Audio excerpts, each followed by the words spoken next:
Welcome to the Akashic Reading Podcast, presented by AkashicReading.com, the place where you can learn to access your soul's wisdom, or at least stop digging the hole any deeper. I'm your host, Terry Uktana, and today we'll be looking at how relationships are not a thing to have, a required virtue, nor a goal to achieve, but instead are an aspect of our lives which, like all things, can work for our benefit or ill depending on various factors. Intimate partnerships come in so many varieties these days, they've created a Venn diagram overlap with choose-your-own-adventure narratives. There are marriages, co-parents, long-term relationships, long-distance relationships, merged families, polyamorous multi-partners, open marriages, along with the usual temporary or in-transition categories of adultery, dating, rebounding, and so on. All of these exist in a state which can feel like traveling via an airport or train station. Relationships may be preparing people to start the journey together, have been in transit for a while, are expected to arrive at this date and time, have been delayed by various circumstances, may be rerouted or turned back, but once they've arrived, everyone disembarks and continues on their way to the next thing.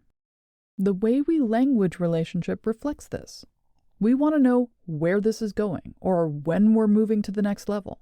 We complain about things never changing, not getting anywhere, having no forward movement, being caught in a loop, or just going in circles, going too fast, not fast enough, or going in a direction we didn't expect.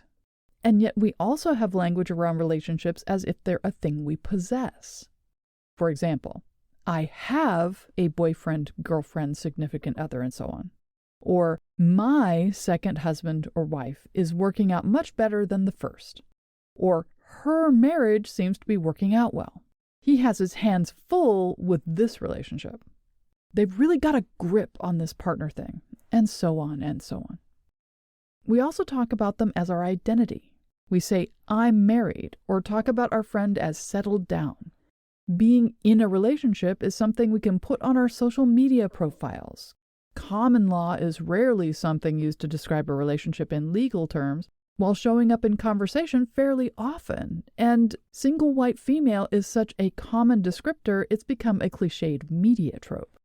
Relationships become things we can have and identities we can inhabit. This goes hand in hand with our being taught that being in relationship is a goal to be achieved, and possibly the answer to everything we aren't. A means to acquire what we don't yet have, and an avenue for achieving our dreams. No pressure. Don't get me wrong, there are healthy roots for why we're told this. In agrarian cultures, children are necessary, and the more of them the better if you're going to survive by planting and harvesting. And the more you can add in additional adventures, which make it even easier, like raising various animals. As we urbanized over the centuries, women rarely had any rights to property or wealth, so relationships were key to survival. They literally had to marry into the life they wanted to have. Yes, there were exceptions, but things really didn't change much until the 1900s. Shout out to suffragettes. In the majority of cultures, the laws and prevailing opinions about women have changed enough this is no longer systemically necessary.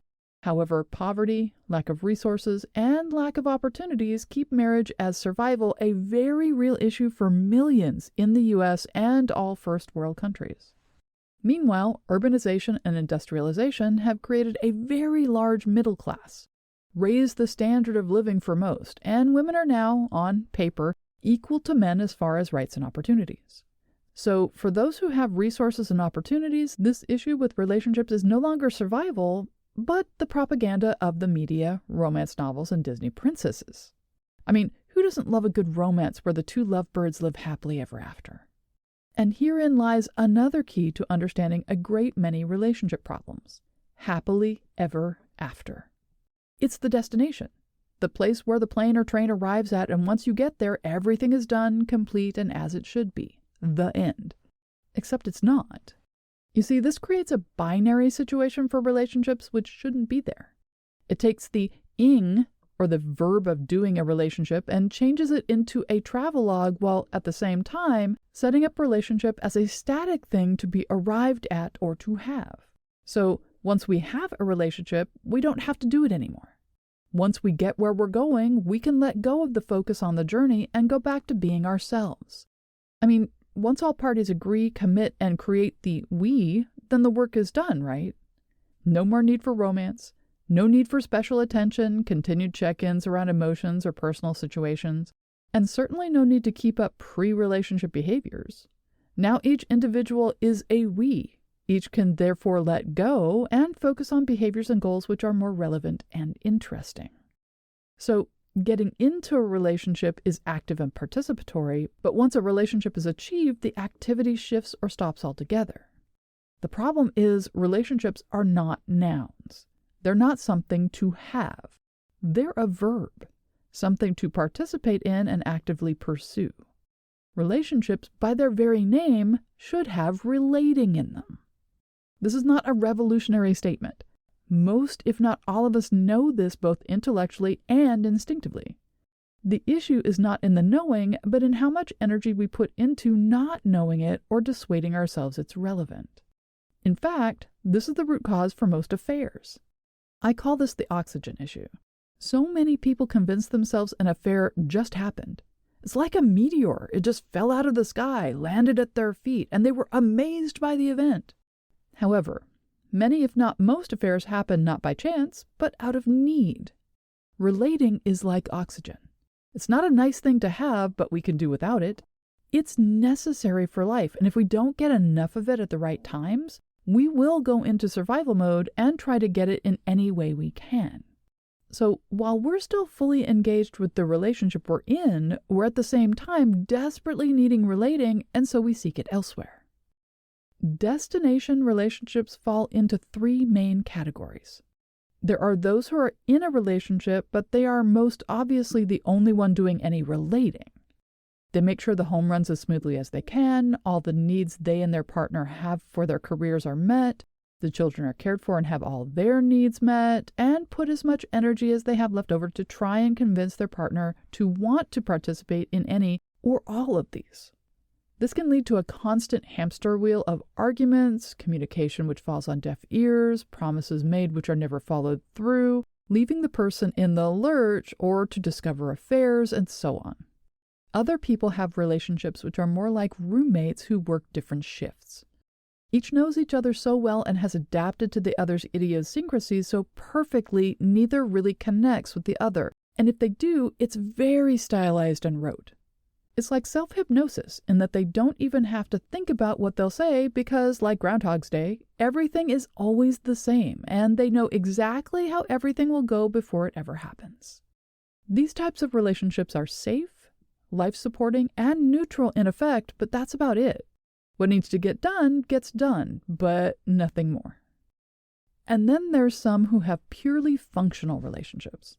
These have the semblance of connection, but are actually tools to get needs met or solve a problem. One spouse stays because their debt is overwhelming and they feel they can't survive without any quality of life if they don't have access to the other's resources. The relationship provides childcare, healthcare, access to job opportunities, or a means to move into or out of another culture. So what can or needs to be done about this? First, make yourself aware of all the ways in which you expend energy turning your relationship into a destination. I'm a writer, so I tend to think of making lists and having deep conversations between me and myself through the written word, but there are many ways to go about this. You can do art, record yourself on your phone, sit in meditation, gather items which are symbols, and so on. However you do it, make a fearless moral inventory of how you are involved in the situation. Each action which is doing something your partner said they would do but never follow through, every excuse you make in your own mind or to others about why things are this way or that, all of the, well, it just has to be that way because, and the, it works better if, or the, that's just their way. Note those down. Be honest. Take your time even though it can be uncomfortable, and make what has been internal pushed to the side, ignored, and obfuscated, visual, visceral, front and center. Second, start putting the ing back in things. If you've been doing everything in the relationship, then your mission will be stopping. Stopping yourself from taking up the slack. Stopping the conversation you've had 1.28 million times. And stopping yourself from accepting the situation as in progress. It wasn't, but it soon will be. Will this cause your partner to react, possibly negatively, and cause short-term drama? Absolutely. But starting an engine requires a spark. Things won't change until you do, so stop doing and let them relate for a change. If you've accepted a partner where nothing happens, it's time to be starting to pull those dreams back out from the box in the basement, starting to negotiate how you like to do things and what things you like to do during the hour, day, week, and month. Starting to put attraction and romance back into things, not as a means of manipulating them, but of pleasing you. Starting to be the change you want in your relationship. If things are logistical rather than relational, then stop telling yourself the relationship is anything else. Relationships are not a universal good, and unless they are abusive, how they operate is not a virtue or a moral failing. They're a social contract, and only you can know if this is the contract you want to be in. If you need your relationship to be logistical in order for you to get from here to there, then good. Be ethical, not abusive. Do what's good for both of you and stay in it until you've reached your goal. If you're in it but you want something more, if you're ready to relate, then start looking for this type of relationship. If a logistical relationship is going to turn into something more, it will do so on its own and relatively quickly. If it hasn't over a number of years, it won't ever. To put relating into your life, you'll need to find a partner who wants this as well. Relationships aren't just the way they are. They're something we create, which means we can change them, add to them, or decide to start over. Our lives are something we are manifesting with each breath, each action, each choice throughout our day. With that said, what are you going to choose today? A noun or a verb? And that's all the time we have this week. If you're interested in knowing more, check out my website, akashicreading.com. Thank you to my patron of honor this week, J.C. Mathening. If you're enjoying this podcast, please consider supporting it by subscribing on Patreon. For just $5 a month, you can join in weekly patron-only classes, see all my other offerings, and get regular updates about what I'm working on at patreon.com/TerryUktana. Thanks. Bye.